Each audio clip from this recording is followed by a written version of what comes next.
The day loneliness met love. On a bright morning, Dave, a man in his early 50s who had lived alone for many years, stepped into his yard with a warm cup of coffee in hand. His mornings were always the same, quiet, predictable, and empty. But that day, something unusual broke the silence. A faint cry, a sound of struggle. Dave's brow furrowed as he followed the sound toward his fence. His heart dropped when he saw Ida deer caught in the barbed wire, its leg pierced and bleeding. The poor creature kicked and resisted in fear. But Dave, moved with compassion, rushed forward. "Easy now.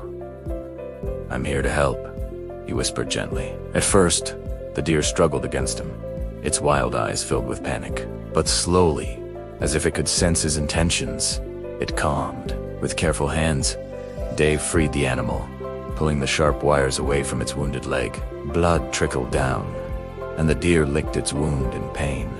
But instead of running away, it stood there, staring at Dave. Their eyes met, and in that silence, something unspoken passed between them.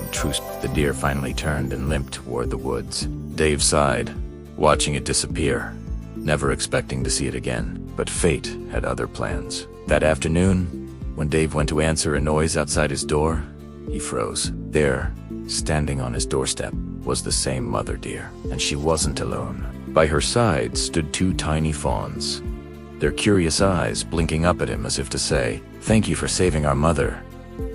Dave chuckled through his disbelief, his lips curling into a smile he hadn't felt in years. "Well, hello there, little ones." He went into the kitchen, poured milk into a bowl, and carefully placed it on the ground. The babies hesitated, shy at first, but soon edged closer. Their small mouths lapped up the milk while their mother stood guard. Her eyes still locked on Dave, no sweet fear, but with gratitude. From that day on, his quiet mornings were no longer lonely. For 3 days straight, the deer returned to his yard, always waiting for him, always trusting him a little more. Each visit filled Dave's heart with something he thought he had lost forever: companionship. Then, one morning, Dave opened his door to a sight that left him breathless. It wasn't just the mother and her fawns. An entire herd had gathered in his yard: young deer, elders, and even a proud stag. They stood silently, watching him, as if the forest itself had chosen to repay him with a family he never expected. Tears welled in Dave's eyes as the mother deer stepped forward, bowing her head slightly in front of him. Her fawns nuzzled against his leg while the others grazed peacefully around his yard. For the first time in years, Dave felt something he thought was gone from his life: love.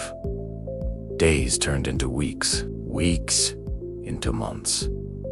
Dave's mornings were now alive with laughter, play, and gentle company. He would sip his coffee on the porch, smiling as the deer roamed freely in his yard. The loneliness that once weighed on his shoulders had vanished, replaced by joy and warmth. One evening, as the sun dipped behind the trees and the deer rested quietly near his home, Dave whispered tearfully, "I thought I was saving you, but all along, you were saving me." And in that moment, I understood. Love doesn't always arrive in the form we expect. Sometimes, it comes quietly on 4 legs, with gentle eyes, asking for nothing but kindness. In helping others, we often heal ourselves, and in giving love, we discover that we are never truly alone.